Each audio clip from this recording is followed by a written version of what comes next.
आज हम समझेंगे कि अकेलेपन में वो कौन सा रहस्य है जो अल्बर्ट आइंस्टीन को पता चला तो वो सबसे दूर होकर घंटों तक अपने बाथरूम में बंद रहने लगे, जो निकोला टेस्ला को पता चला तो वो दुनिया से ही दूर हो गए और सालों तक अकेले रहे, जिसके लिए बिल गेट्स ने अपने लिए थिंक बीक बना लिया जहां वो सिर्फ अकेले हों और कोई ना हो उनके पास। और अगर आज तुमने ये वीडियो पूरा देख लिया, मैं जो कहना चाहता हूं उसे समझ लिया, मैं जो डिलीवर करना चाहता हूं उसे पकड़ लिया, तो आज एक बात मैं आपको गारंटी से कह सकता हूं कि ये वीडियो खत्म होते होते किसी का साथ होना तुम्हारे लिए तुम्हारी मर्जी होगी, तुम्हारी मजबूरी नहीं। बात को समझना बहुत ही डीप बात है। मर्जी और मजबूरी में उतना ही अंतर होता है जितना जमीन और आसमान में है। दुनिया को फेस करना उतना मुश्किल नहीं है जितना खुद को फेस करना है।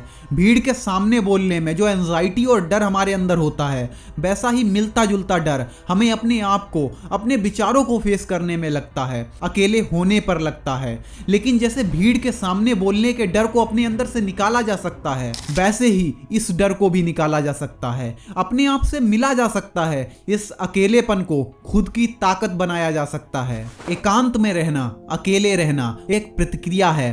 प्रतिक्रिया समझते हो? अपोजिट रिएक्शन, यानी जितना तुम एकांत में उतरते हो उतना ही एकांत तुम में उतरता है। जितना अकेलापन तुम में गहरा होता जाता है उतना ही तुम अकेलेपन में गहरे होते जाते हो, जिसे आज लोग डीप थिंकिंग कहते हैं, गहराई से सोचना कहते हैं। उस लेवल की थिंकिंग जिसमें बड़ी से बड़ी प्रॉब्लम छोटे छोटे पार्ट्स में टूट जाती है और उसके बारीक से बारीक पार्ट तक तुम्हें एकदम क्लियर और साफ दिखाई देने लगते हैं, वो सिर्फ एकांत में मिल सकती है। अपने आप को उस लेवल तक उठाने के लिए सिर्फ एक ही रास्ता है, एकांत। और अगर तुम तैयार हो अकेले रहने के लिए, अगर तुम खुद से तैयार हो कुछ देर के लिए सब कुछ छोड़ने के लिए, सब कुछ मतलब सब कुछ देर के लिए सिर्फ तुम हो, तुम्हारा शरीर है और तुम्हारे विचार हैं जो आ और जा रहे हैं और तुम सिर्फ देख रहे हो। ये वो स्टेज है जब तुम आत्म जागरूकता की पहली सीढ़ी पर पैर रखते हो, सेल्फ अवेयरनेस की तरफ बढ़ते हो। और जैसे जैसे तुम ऊपर बढ़ते हो, तुम्हारा अकेलापन, तुम्हारा लॉनलीनेस तुम्हें परेशान करने की बजाय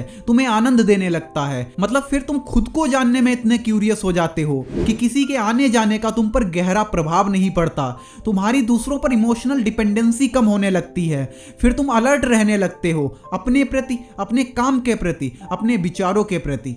और दूसरी ओर अगर ध्यान से समझें तो क्रिएटिव थिंकिंग, तुम्हारी सोच में नयापन यहीं से पैदा होता है। और आज दुनिया जैसी भी है, जिन्होंने भी इस दुनिया को बदला है, यानी जो भी एक्सपेरिमेंट हुए, रिसर्च हुई, खोजें हुई, वो पहले किसी के दिमाग में घटा और फिर असलियत में। और शायद इसीलिए निकोला टेस्ला दुनिया को यह समझाने की कोशिश कर रहे थे कि सोचने और आविष्कार करने के लिए तुम्हें किसी बड़ी प्रयोगशाला की जरूरत नहीं है, उसके लिए एकांत काफी है। मौलिकता यानी ओरिजिनलिटी अकेलेपन में ही पनपती है। जैसे the power of your subconscious mind book में वो लाइन है ना कि तुम्हारे अंदर ही हर खजाना छुपा हुआ है। जितनी जल्दी तुम इस डीप लाइन को समझ जाओगे उतनी ही जल्दी तुम लोगों में अपनी खुशी ढूंढना छोड़ दोगे। फिर लोगों से रिश्ता तो रहेगा, पर जो अट्रैक्शन है, जो एक तरह का खिंचाव है, वो अपने आप ही कम हो जाएगा। फिर तुम जहां पर भी रहोगे पूरी तरह से रहोगे, भटकाव नहीं होगा तुम में।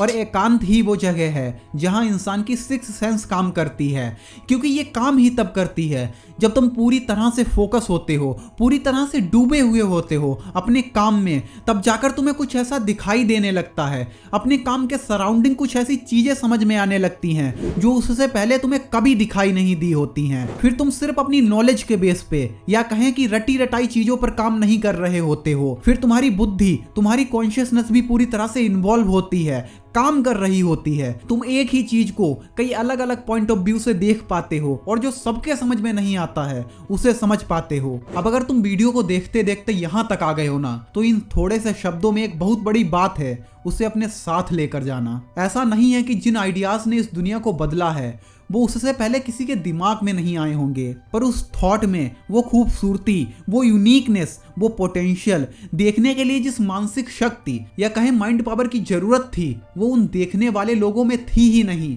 और जिन्होंने उस शक्ति को अपने अंदर पैदा कर लिया था, उन्होंने ही इस दुनिया को बदला है। अकेला होना शक्ति है, कमजोरी नहीं।